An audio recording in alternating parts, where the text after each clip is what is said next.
तो सबसे पहला क्वेश्चन आपको पूछा जा सकता है व्हाट इज सेफ्टी। तो आपको यह आंसर देना है कि सर, तो सेफ्टी यानी कि आपको फ्रीडम मिलता है ऐसी कंडीशन से कि जिस कंडीशंस की वजह से आपको इंजरी हो सकती है, या फिर प्रॉपर्टी डैमेज हो सकती है, या फिर इन्वायरमेंट के ऊपर इफेक्ट हो सकता है, या फिर डेथ भी हो सकती है। तो इन सारी चीजों से आपको जो फ्रीडम मिलता है उसको सेफ्टी कहते हैं। फिर उसके बाद का सवाल आता है व्हाट इज हजार्ड। और ये जो क्वेश्चंस है ये आपको तो डेफिनेटली पूछते ही है जब भी आप किसी इंटरव्यू के लिए जाते हो। तो आपको ये आंसर देना है कि सर, हजार्ड यानी कि कुछ ऐसी चीज, कुछ ऐसा पोटेंशियल कि जिसमें क्षमता होती है नुकसान पहुंचाने की। और वो जो नुकसान है वो हो सकता है प्रॉपर्टी डैमेज हो, पर्सनल इंजरी हो, इन्वायरमेंटल इफेक्ट हो, या फिर डेथ हो। ये कोई भी नुकसान हो सकता है। तो ये आपको उनको आंसर देना है। तो उसके बाद आपको सवाल पूछा जा सकता है व्हाट इज रिस्क। तो आपको यह आंसर देना है कि सर, रिस्क यानी कि प्रोबेबिलिटी, और प्रोबेबिलिटी यानी कि चांस। और ये किस बात का चांस होता है कि जैसे जो भी पोटेंशियल्स होता है जिसमें क्षमता होती है लॉस होने की, तो उस पोटेंशियल्स की कितनी रियलाइजेशन है, कितना चांस है, कितनी प्रोबेबिलिटी है, वो यानी कि रिस्क। फिर नेक्स्ट क्वेश्चन है व्हाट इज एक्सीडेंट। तो आपको यह बताना है एक्सीडेंट क्या है। एक अनडिजायर अनप्लान्ड इवेंट है जिसका जो रिजल्ट है वो इंजरी में हो सकता है, या फिर डेथ में हो सकता है, या फिर प्रॉपर्टी डैमेज हो सकती है, या फिर इन्वायरमेंटल इफेक्ट हो सकता है। फिर उसके बाद का सवाल आता है व्हाट इज इंजुरी। तो इंजुरी यानी कि हार्मफुल कंडीशंस जो बॉडी को सस्टेन होती है जब भी कोई एक्सीडेंट होता है, तो उसे इंजुरी कहते हैं। फिर उसके बाद का क्वेश्चन आता है व्हाट इज इंसिडेंट। तो आपको ये आंसर देना है कि सर, इंसिडेंट जो है वो एक अनप्लान्ड ऑकरेंस है, यानी कि वो प्लानिंग करके नहीं होता। उसका जो रिजल्ट है उसमें फिजिकल इंजुरी, या फिर किसी इंसान की जान जाना, या फिर प्रॉपर्टी डैमेज होना, या फिर इन्वायरमेंट में इफेक्ट होना, ये हो भी सकता है या फिर नहीं भी हो सकता है। लेकिन उसमें वो पोटेंशियल है, उसमें वो क्षमता है। अगर ये हो गया तो इन सारी चीज़ों का सामना उसे करना होगा। चलिए अब देखते हैं कि नियर मिस क्या है। तो नियर मिस यानी कि एक अनटूवर्ड इंसिडेंट है, या फिर ऐसी सिचुएशन जिसमें पोटेंशियल है कि जिसकी वजह से इंजुरी, प्रॉपर्टी डैमेज, या फिर इन्वायरमेंट इफेक्ट हो सकता था। फिर उसके बाद का क्वेश्चन आपको पूछा जा सकता है व्हाट इज सेफ्टी पॉलिसी। तो आपको ये आंसर देना है कि सर, सेफ्टी पॉलिसी यानी कि ये कंपनी की जो है वो सोशल लीगल ऑब्लिगेशंस होती है, उसकी ड्यूटी होती है कि उसके अंडर जितने भी एम्प्लॉयज काम कर रहे हैं उन सभी को सेफ और हेल्थ वर्किंग इन्वायरमेंट प्रोवाइड करें। फिर उसके बाद का क्वेश्चन है व्हाट इज सेफ्टी ऑडिट। तो ये भी जो क्वेश्चन है ये आपको पूछा जा सकता है। तो आपको ये बताना है कि सर, सेफ्टी ऑडिट यानी कि एक ऐसी प्रोसेस होती है जो कोई प्लांट हो, इंडस्ट्री हो, या फिर कोई एक्टिविटी हो, उनमें से आइडेंटिफाई किया जाता है कि वहाँ पर कौन से अनसेफ कंडीशंस है और कौन से अनसेफ एक्ट जो है वो उसमें आइडेंटिफाई किए जाते हैं। और फिर उसके बाद उसमें रिकमेंड किए जाते हैं कि आप इसमें क्या सेफ्टी इंप्रूवमेंट कर सकते हो, उसको सेफ्टी ऑडिट कहते हैं। फिर उसके बाद का क्वेश्चन आता है व्हाट इज सेफ्टी टैग। तो आपको यह आंसर देना है कि सर, सेफ्टी टैग का जो सरफेस होता है वो कार्डबोर्ड हो या फिर पेपर बोर्ड हो, उसके ज़रिए तैयार किया जाता है, और उसके ऊपर इंग्लिश लैंग्वेज और जो लोकल लैंग्वेज है उसमें सभी इंप्लॉय के लिए वार्निंग, सेफ्टी इंस्ट्रक्शन लिखे जाते हैं, उसे सेफ्टी टैग कहते हैं।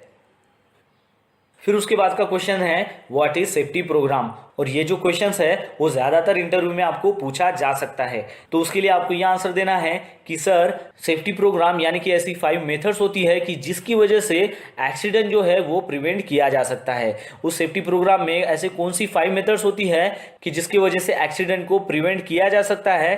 तो उसमें है engineering, education, enforcement, encouragement, evaluation. तो ये जो 5 मेथड्स है ये आपको बताने हैं जब भी वो आपको क्वेश्चंस पूछते हैं कि व्हाट इज सेफ्टी प्रोग्राम।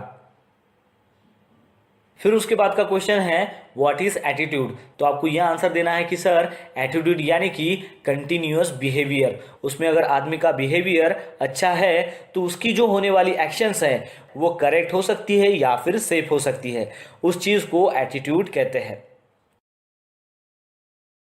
तो उसके बाद का क्वेश्चन आता है व्हाट इज इमरजेंसी प्लानिंग।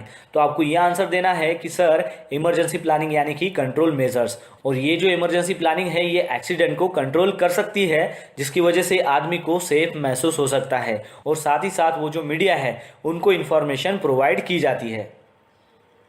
फिर उसके बाद का क्वेश्चन आता है वो है what is work permit system. और ये जो क्वेश्चन है वो ज़्यादातर इंटरव्यू में पूछा ही जाता है। तो आपको ये आंसर देना है कि सर वर्क परमिट सिस्टम ये एक रिटर्न डॉक्यूमेंट होता है जिसके तहत आपको परमिशंस मिलती है कोई भी काम करने के लिए। और ये जो परमिशंस होती है ये एरिया इंचार्ज की तरफ से जॉब परफॉर्मर को दी जाती है। तो उसके बाद का क्वेश्चन आता है what is work at height. तो सिंपली आपको यह आंसर देना है कि सर कोई भी वर्क हो जो ग्राउंड लेवल से 2 मीटर के ऊपर होता हो उसे वर्क एट हाइट कहते हैं। फिर उसके बाद का क्वेश्चन आता है व्हाट इज कन्फाइंड स्पेस। तो सिंपली आपको ये आंसर देना है कि सर कन्फाइंड स्पेस यानी कि ऐसा एरिया कि जिसमें वो जो एरिया है वो स्मॉल हो सकता है या फिर इनक्लोज हो सकता है, या फिर ऐसा एरिया कि जिसमें खाली एक एंट्री और एग्जिट हो और उस एरिया में आदमी जो है वो कंफर्टेबली काम नहीं कर सकता है। तो ऐसे एरिया को कन्फाइंड स्पेस कहते हैं।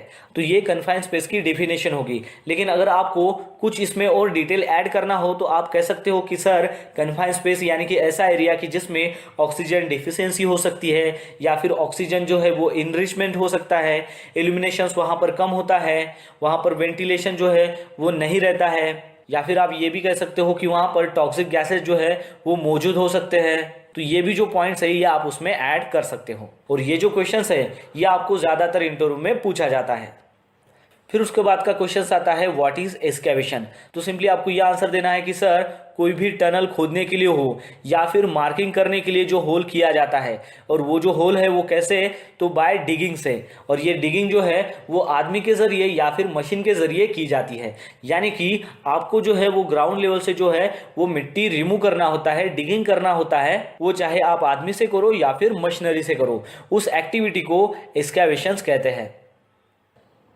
फिर उसके बाद का क्वेश्चन आता है व्हाट इज स्कैफोल्डिंग। और ये भी जो क्वेश्चन है वो ज़्यादातर आपको इंटरव्यू में पूछा जाता है जब भी आप किसी कंस्ट्रक्शन कंपनी के लिए इंटरव्यू के लिए जाते हो। तो सिंपली आपको ये आंसर देना है कि सर स्कैफोल्डिंग यानी कि एक टेम्पररी प्लेटफॉर्म होता है जो कंस्ट्रक्ट किया जाता है आदमी को और मटेरियल को सपोर्ट करने के लिए। और वो जो टेम्पररी प्लेटफॉर्म है उसके ऊपर आदमी खड़ा होकर सेफली काम कर सकता है।